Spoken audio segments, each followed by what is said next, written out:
नमस्कार, मैं हूं प्रदीप कुमार। आप देख रहे हैं पॉलिटिकल आइडिया। पॉलिटिकल आइडिया के आज के इस अंक में हम बात करेंगे सीवान की। मित्रों, आज बिहार में विधानसभा चुनाव का प्रथम चरण के लिए 121 विधानसभा सीटों पर मतदान हो रहा है और इनमें सीवान जिले के 8 विधानसभा सीट भी हैं। जिन प्रमुख उम्मीदवारों के भाग्य का आज फैसला होना है उनमें रघुनाथपुर विधानसभा सीट से ओसामा साहब हैं। साथ ही यहाँ पर सीवान विधानसभा सीट जो शहर विधानसभा सीट है वहां से बिहार के स्वास्थ्य मंत्री मंगल पांडे भी पहली बार चुनाव लड़ रहे हैं। साथ ही अवध बिहारी चौधरी जो आरजेडी के उम्मीदवार हैं सीवान से, और वो विधानसभा के पूर्व में अध्यक्ष भी रहे हैं, तो वो भी चुनाव लड़ रहे हैं। तो इस बार जो एक परिवर्तन दिख रहा है पिछली विधानसभा चुनाव की तुलना में, पिछला विधानसभा चुनाव परिणाम की अगर हम चर्चा करें तो उसमें 8 विधानसभा सीट है सीवान जिले में, जिसमें 2 विधानसभा सीट पर बीजेपी की जीत हुई थी, आरजेडी 3 विधानसभा सीट पर जीती थी, सीपीआईएमएल 2 विधानसभा सीट और कांग्रेस को 1। मतलब बीजेपी को 2 विधानसभा सीट और 6 सीट पर महागठबंधन की जीत हुई थी। बीजेपी गोरिया कोठी और दरौंदा ये 2 विधानसभा सीट जीतने में कामयाब रही थी।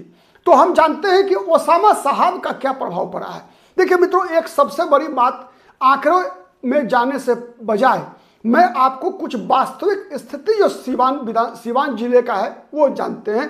वो ये है कि अगर इस चुनाव से पहले विगत लोकसभा चुनाव 2024 तक की बात मैं बता रहा हूं, विगत 10-15 वर्षों के दौरान अगर देखेंगे, चाहे चुनाव विधानसभा का हो चाहे वो लोकसभा का चुनाव हो, संजोग था कि पिछली बार जो आरजेडी की स्थिति आप देख रहे हैं सुधरी हुई, महागठबंधन की जो स्थिति सुधरी हुई देख रहे हैं, इसमें आरजेडी से अधिक प्रभाव रहा सीपीआईएमएल का।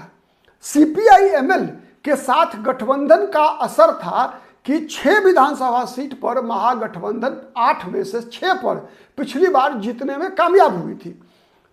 2 विधानसभा सीट हारी थी, लोकसभा लगातार हारती रही है। ठीक है, तो चुनाव जीत अलग बात है, लेकिन जो प्रभाव है वो घटता गया सीवान में आरजेडी का, महागठबंधन का। एक सीपीआईएमएल फैक्टर को छोड़ दीजिए तो इस बार जो परिवर्तन, जो सबसे बड़ा नोटिस करने वाला परिवर्तन है वो ये है कि ओसामा साहब का रघुनाथपुर विधानसभा सीट से चुनाव लड़ना, उससे पहले भी आरजेडी में शामिल होना और रघुनाथपुर से चुनाव लड़ना, और ओसामा साहब के बहाने जिस प्रकार से भारतीय जनता पार्टी के नेताओं ने ओसामा साहब को ही सीवान में मुद्दा बना लिया, उसका बीजेपी के नेताओं को लगा होगा कि लाभ इसका जो है बीजेपी को मिल सकता है, एनडीए को मिल सकता है। लेकिन प्रथम दृष्टया जो माहौल बनता हुआ दिखा है वहां पर कि इसका लाभ एनडीए की बजाय महागठबंधन को ज्यादा मिलता हुआ दिखा है। कारण क्या है, आप देखिए 2-3 चीजें हुई। एक तो सबसे पहले सीपीआईएमएल का गठबंधन में आने का, और दूसरा ओसामा साहब का ये 10 वर्षों के बाद आप कह सकते हैं एक प्रकार से इतना विश्वस्त, माने जो एक माहौल बदला हुआ दिख रहा है, वो ये जो नोटिस करने वाली है। प्रायः देखेंगे आप अधिकतर चुनाव में, अधिकतर विधानसभा सीट पर ओसामा साहबुद्दीन फैक्टर के कारण यादव आरजेडी से टूट रहे थे, यादव आरजेडी से अलग हो गए थे। चाहे वो मामला ओम प्रकाश यादव का चुनाव लड़ना हो लोकसभा का 2014 में, और उसके बाद से जितने भी विधानसभा के चुनाव हुए चाहे लोकसभा के चुनाव हुए, जहां साहबुद्दीन का परिवार, जहां हिना साहब, जहां सैयद साहबुद्दीन, वहां यादव ने भी किनारा कर लिया था आरजेडी से। ठीक है, तो ये जो परिवर्तन आया था उस परिवर्तन की इस बार भरपाई होती हुई दिख रही है ओसामा साहब और तेजस्वी यादव की दोस्ती के माध्यम से।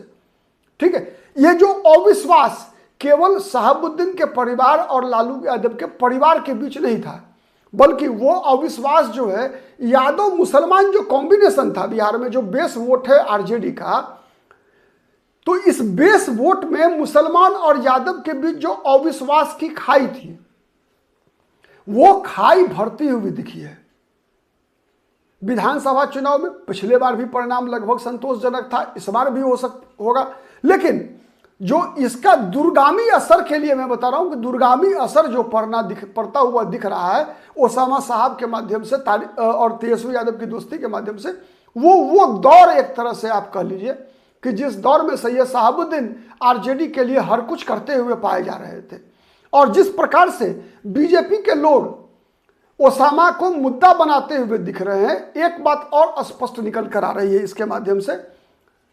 देखिए, कोई भी व्यक्ति बड़ा नेता बनता है दो तरीके से, एक तो लकीर अपनी बड़ी करता है तब, और दूसरा होता क्या है कि आपका जो प्रतिद्वंदी है वो अपनी लकीर छोटा कर ले, तब भी आप बड़े नेता बन जाते हैं।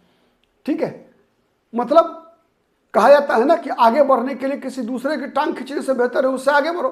तो यहां किसी व्यक्ति के कद बड़ा होने में यह एक फैक्टर होता है कि कोई दूसरा अपना कद छोटा कर ले।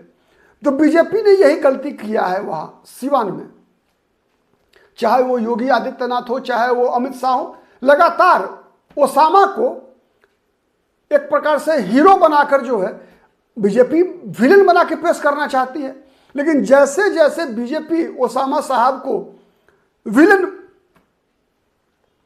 के रूप में प्रोजेक्ट कर रही है, तो इसका राजनीतिक असर यह हो रहा है कि ओसामा साहब का अपने मतदाताओं समर्थक वर्गों के बीच, आरजेडी के मतदाता वर्ग के बीच ओसामा साहब का कद बढ़ता जा रहा है। आप याद कीजिए वो दौर 1990 में जब सैयद शहाबुद्दीन पहली बार निर्दलीय उम्मीदवार के रूप में जीरादेई से विधानसभा चुनाव जीतकर बिहार विधानसभा पहुंचे थे। उसके बाद जिस प्रकार से सैयद शहाबुद्दीन को मुद्दा बनाया जाता रहा बिहार में, उसी का परिणाम था कि सैयद शहाबुद्दीन बिहार में, बिहार की राजनीति में एक बड़ा फैक्टर बनकर उभरे। और उसी का परिणाम था कि 2000 में राबड़ी देवी फिर माने आरजेडी लालू यादव और राबड़ी देवी मिलाकर तीसरी बार सरकार बन पाई। और यही वो फैक्टर था जिस फैक्टर के कारण सिवान की राजनीति में ये आरोप लगना शुरू हुआ लालू यादव परिवार पर कि लालू प्रसाद यादव ने सैयद शहाबुद्दीन का उपयोग किया, और जब सैयद शहाबुद्दीन परेशानी में फंसे तो लालू परिवार ने मुंह फेर लिया। ठीक है, तो ये सब मुद्दे जो है बनते बनते ऐसी स्थिति आ गई कि सिवान मतलब सैयद शहाबुद्दीन। तो अभी जिस प्रकार से सैयद ओसामा पर लगातार बीजेपी के लोगों ने एक टारगेट किया है ओसामा को, तो उसका लाभ भी तत्काल जो है आप कह सकते हैं। क्योंकि पिछली बार क्या था आप याद कीजिए, जब सैयद शहाबुद्दीन का इस तरह से कद बड़ा हो रहा था, उस दौरान सीपीआईएमएल सैयद शहाबुद्दीन के खिलाफ खड़ी थी। सीपीआईएमएल शहाबुद्दीन के खिलाफ खड़ी थी। इस बार क्या है, सीपीआईएमएल भी ओसामा साहब के साथ खड़ी है। यह अंतर है। तो सिवान की राजनीति में ये जो तीन फैक्टर मैंने बताया, तेजस्वी यादव, ओसामा साहब और सीपीआईएमएल का फैक्टर, ये तीनों फैक्टर मिलकर जिस प्रकार से आज मतदाता का ट्रेंड दिख रहा है, मतदान का जो ट्रेंड दिख रहा है, वहां जिस प्रकार के मुद्दे निकल कर आ रहे हैं, उससे ये बातें स्पष्ट दिख रही है कि वहां पर ये तीन फैक्टर तेजस्वी, ओसामा और सीपीआईएमएल का फैक्टर जो है एक बड़ा फैक्टर बनकर उभरा है सिवान की राजनीति में। और उसका केवल असर केवल रघुनाथपुर तो वैसे भी जीत तय है। रघुनाथपुर में मैं बताऊं, जब लोकसभा चुनाव हुआ 2024 में, तो हिना साहब सिवान लोकसभा सीट के अंदर जो 6 विधानसभा सीट है उसमें केवल एक रघुनाथपुर विधानसभा सीट ऐसा था जहां पर कि हिना साहब को बहुमत बढ़त मिला था। तो और ये पता है सबको कि रघुनाथपुर में ही प्रतापपुर गांव है जहां के सैयद शहाबुद्दीन रहने वाले थे। तो ये सब चीजें बताने की आवश्यकता नहीं है। अल्टीमेटली इसका असर सिवान और सिवान के आसपास में क्यों कह रहा हूं, आप याद कीजिए 2020 में गोपालगंज विधानसभा सीट से बीजेपी के सुभाष सिंह चुनाव जीते थे, और जब सुभाष सिंह का निधन हो जाता है तो फिर 2022 में उनकी पत्नी कुसुम देवी उपचुनाव लड़ रही थी। वहां पर क्या माहौल था, वहां पर जो 12,000 वोट मिला एआईएमआईएम के उम्मीदवार को, उसके पीछे एकमात्र कारण था।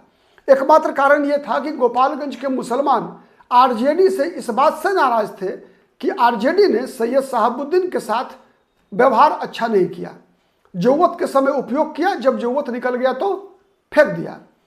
इसी कारण से अब्दुल सलाम जो गोपालगंज में AIMIM के उम्मीदवार थे, उनको 12,000 वोट मिला और RJD के उम्मीदवार 2,000 से कम वोट से हार गए थे। तो ये एक छोटा सा उदाहरण है। आप हमारे विश्लेषण से किस हद तक सहमत है कमेंट करके बताइएगा। वीडियो पसंद आता है तो प्लीज लाइक कीजिए, शेयर कीजिए, जिससे कि अधिक से अधिक लोगों तक हमारी बात पहुंच सके। और यदि अब तक पॉलिटिकल आइडिया को सब्सक्राइब नहीं किया है तो प्लीज सब्सक्राइब कर लीजिए। आज के लिए इतना ही, बहुत बहुत धन्यवाद।